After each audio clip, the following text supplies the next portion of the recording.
En este video vamos a hablar de marcadores de ADN basados en la reacción en cadena de la polimerasa. Para ubicarnos en el programa analítico vamos a abordar la unidad número 2, variabilidad del material hereditario, cambios evolutivos, y vamos a ver la recombinación artificial con sistema genética molecular. Puntualmente vamos a ver los marcadores moleculares de ADN en este video, que están basados en la reacción en cadena de la polimerasa, y vamos a ver la utilidad de los marcadores moleculares en el mejoramiento vegetal y animal. Recordemos que los marcadores moleculares están constituidos por fragmentos de ADN que tienen tamaño variable, es decir, son polimórficos, y que pertenecen a regiones codificantes o no codificantes del ADN.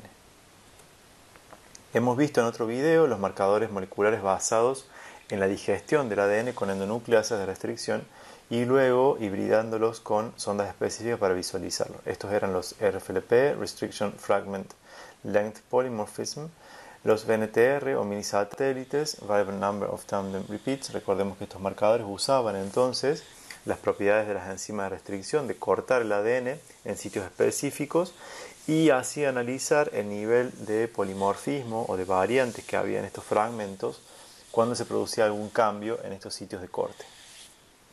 Y así analizamos entonces el nivel de similitud o disimilitud entre los individuos que estábamos estudiando. En este video vamos a ver los marcadores moleculares basados en la reacción en cadena de la polimerasa o PCR, que son estos cuatro que están listados aquí: los RAPs, Random Amplification of Polymorphic DNA, AFLP, Amplified Fragment Length Polymorphism, los microsatélites o SSR, Short Sequence Repeats, y los SNPs, Single Nucleotide Polymorphism.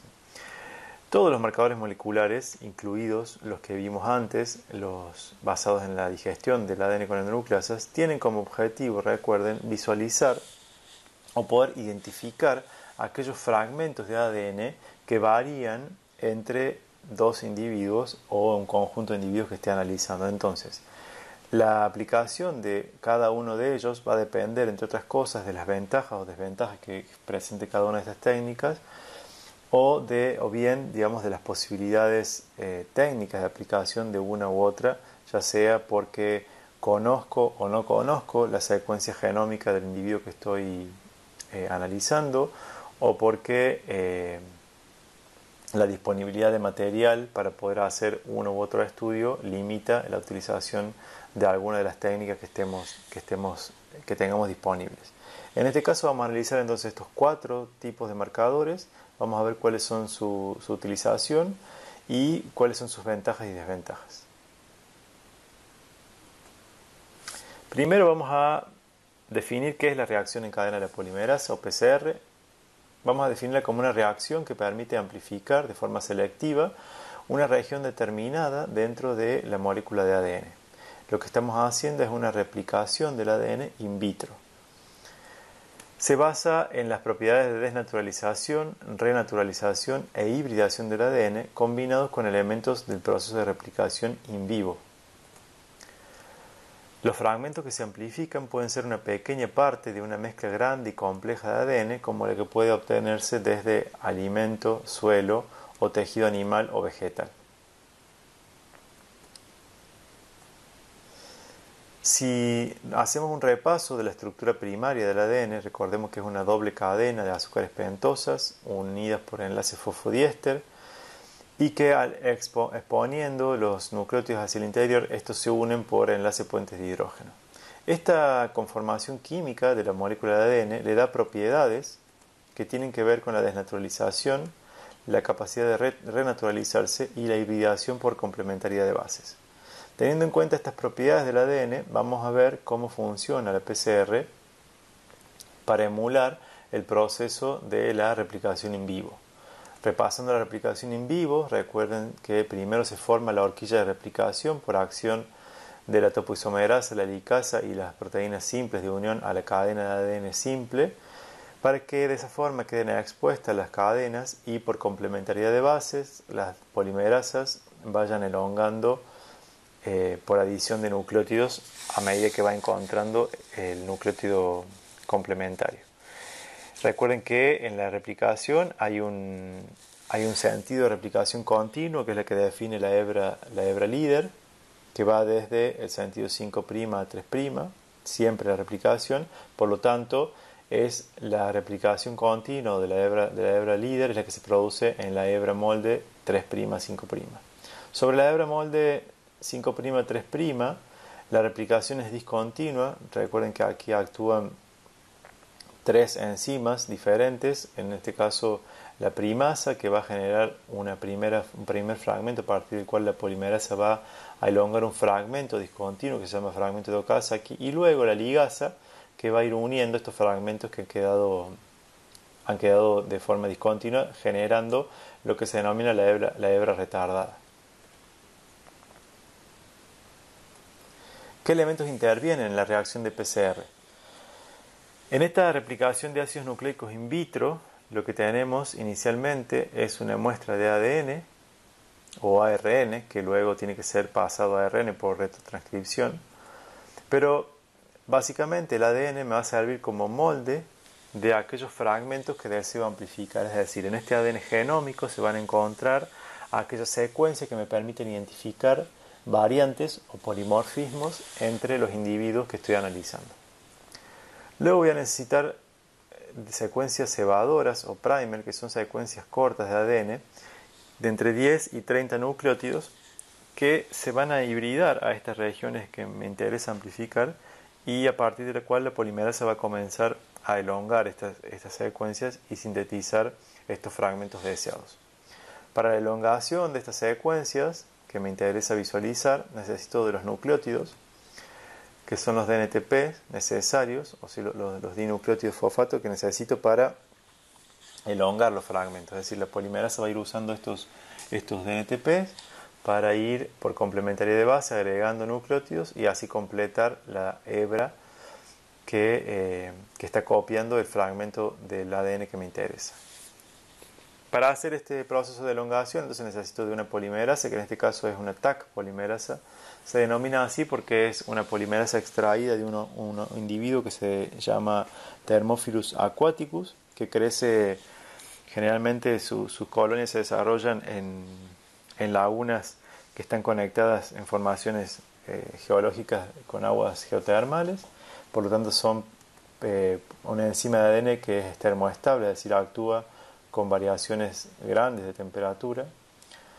También en esta mezcla o mix de PCR voy a necesitar una sustancia tampón o buffer que provee las condiciones para la actividad de la enzima polimerasa, y un recipiente o lugar donde se produzca toda esta mezcla y reacción, que van a ser estos tubos de PCR que se colocan en el termociclador, que es este esquema que está aquí abajo, y es el aparato que realiza los ciclos de temperatura necesarios para la amplificación del ADN.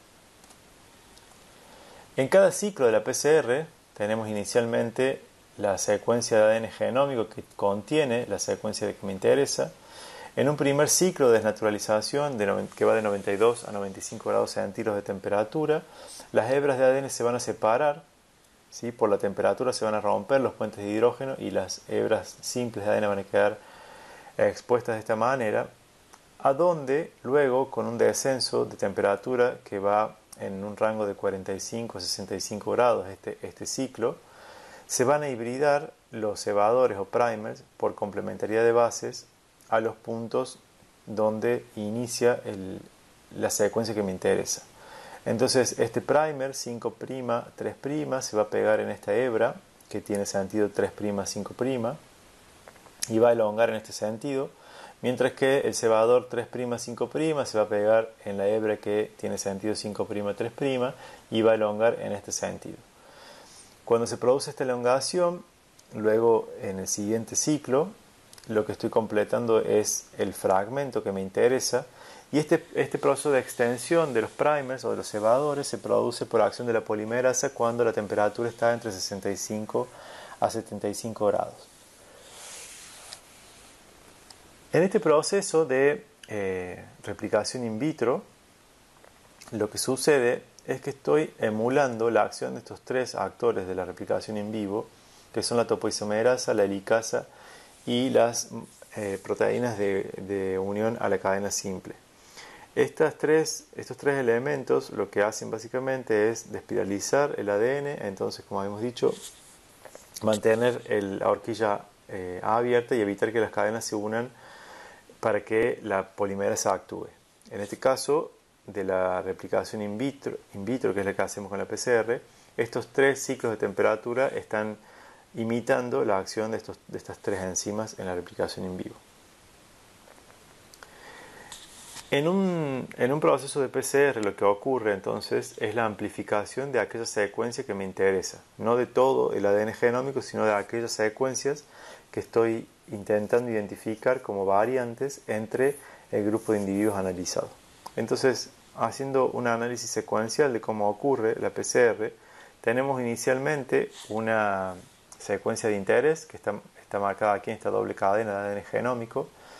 Recuerden que los ciclos de las PCR lo que hacen en el primer ciclo de desnaturalización se separan las cadenas, luego se hibridan los cebadores o primers y en un tercer ciclo se produce la elongación de estos cebadores. Entonces en un primer ciclo voy a obtener 2 moléculas de producto, en un segundo ciclo voy a obtener 4 moléculas de producto y en un tercer ciclo voy a obtener 8 moléculas de producto. Fíjense que el aumento de la cantidad de productos según la cantidad de ciclos es exponencial. Y al cabo de 35 o 40 ciclos voy a obtener 10 a la 6 copias de fragmento de ADN de interés. Vamos a comenzar hablando de los marcadores moleculares de ADN basados en la PCR y vamos a comenzar con los RAPs o ADN polimórfico amplificado al azar. Estos marcadores se obtienen cuando amplificamos secuencias de ADN genómico usando parejas de cebadores de 8 o 10 nucleótidos seleccionados al azar. Al ser seleccionados al azar estos 10 u 8 nucleótidos de estos cebadores, no necesito conocer previamente la secuencia genómica del ADN con el que estoy trabajando. Entonces, yo lo que hago simplemente selecciono varias parejas de cebadores, puedo usar 2, 3, 4, depende, para colocar en la mezcla de PCR junto con el ADN genómico y todos los otros componentes de la PCR. Y lo que va a suceder es que estas parejas de cebadores se van a unir de forma aleatoria a algunos puntos del genoma, donde haya por complementariedad de bases, por supuesto. Y en este caso, por ejemplo, en el ejemplo que estamos viendo aquí, tenemos 2 individuos A y B. Esta pareja de cebadores se pega en este punto del genoma, es decir, en este locus, y en B se pega en este locus. Ambos individuos están amplificando la misma banda para este locus, donde los 2 cebadores pegaron, la polimerasa elongó el cebador y quedaron definidos este fragmento de color amarillo. Luego, para el fragmento color azul, es decir, el locus que ocupa donde está ubicado el fragmento color azul, fíjense que la pareja de cebadores que amplifica este locus tiene híbrida en ambas cadenas del individuo A, por lo tanto produce la amplificación del fragmento y se visualiza en la corrida electroforética. Luego, en el caso del individuo B, fíjense que una mutación que ocurra en el sitio donde debería pegar este cebador produce en realidad evita que se hibride el cebador en ese punto, porque hay un cambio en las bases de esa secuencia y esta banda no se produce. Entonces fíjense que no se genera producto de amplificación, entonces hay ausencia de la banda. Los RAPs, como otros marcadores basados en la PCR, son de tipo dominante, es decir, solo me van a estar mostrando la amplificación de los alelos que tengan su variante alélica dominante o no mutada. Una desventaja que tienen estos marcadores es que no me permite diferenciar si en esta banda que estoy observando corresponde a un individuo homocigota o heterocigota, sino que estoy viendo que simplemente en este individuo, en su ADN genómico, había porciones que amplifican. Podría ser homocigota dominante para el alelo este o heterocigota. En el caso del B, lo que sí estoy seguro que es como la mutación en esta hebra me impidió la hibridación del cebador o primer, no va a haber amplificación, por lo tanto, esta mutación es homocigota. Entonces el individuo B es homocigota para esa variante alélica en ese locus.